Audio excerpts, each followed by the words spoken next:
వీళ్ళు వారి దోస్తుల కోసం వందల లక్షల కోట్లు మాఫీ చేశారు. వీళ్ళు రైతుల రుణాలు మాఫీ చేయరు, స్టూడెంట్ల రుణాలు మాఫీ చేయరు, కానీ వాళ్ళ దోస్తుల రుణాలు కోట్లు కోట్లు మాఫీ చేస్తారు.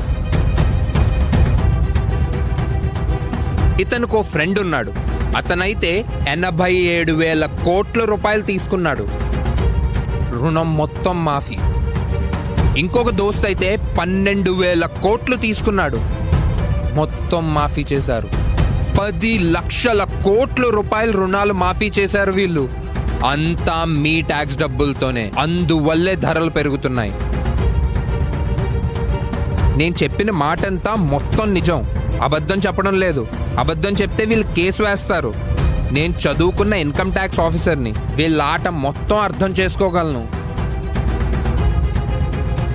మీరు రొట్టె మొక్క తింటే ఆ రొట్టె మొక్క మీద ₹1 GST పడుతుంది. ఒక కప్పుడు పెరుగు తింటే దాని మీద ₹1 పడుతుంది.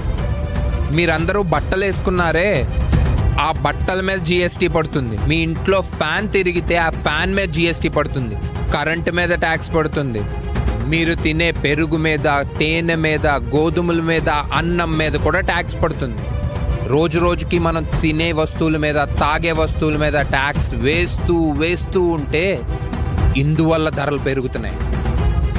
ఇంకా మనం పీల్చే ఊపిరి మాత్రం మిగిలిపోయింది. ఇంకోసారి వీళ్ళు వస్తే దాని మీద కూడా ట్యాక్స్ వేస్తారు. ఎటు చూసినా గవర్నమెంట్ చేపట్టిన ప్రాజెక్టులు కనిపించడమే లేదు.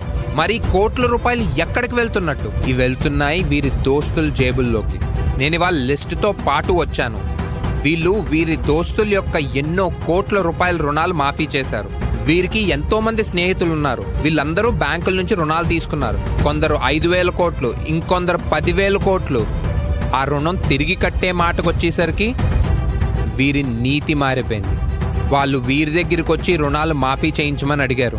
వీళ్ళు రైతుల రుణాలు మాఫీ చేయరు, స్టూడెంట్ల రుణాలు మాఫీ చేయరు, కానీ వీరి ధనవంతులైన దోస్తుల కోసం మాత్రం కొన్ని లక్షల కోట్ల రూపాయలు మాఫ్ చేశారు. నేను ఇప్పుడు చెప్పిన ప్రతి విషయం ముమ్మాటికి నిజం. నేను అబద్ధం చెప్తే నా మీద కేసు వేస్తారు వీళ్ళు.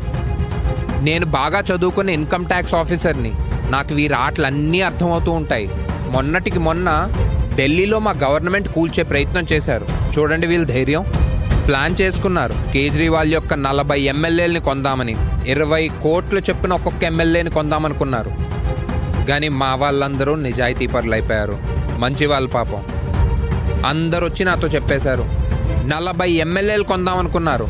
ఒక్కొక్కరికి 20 కోట్లు చొప్పున 800 కోట్లు తీసుకొని వచ్చారండి.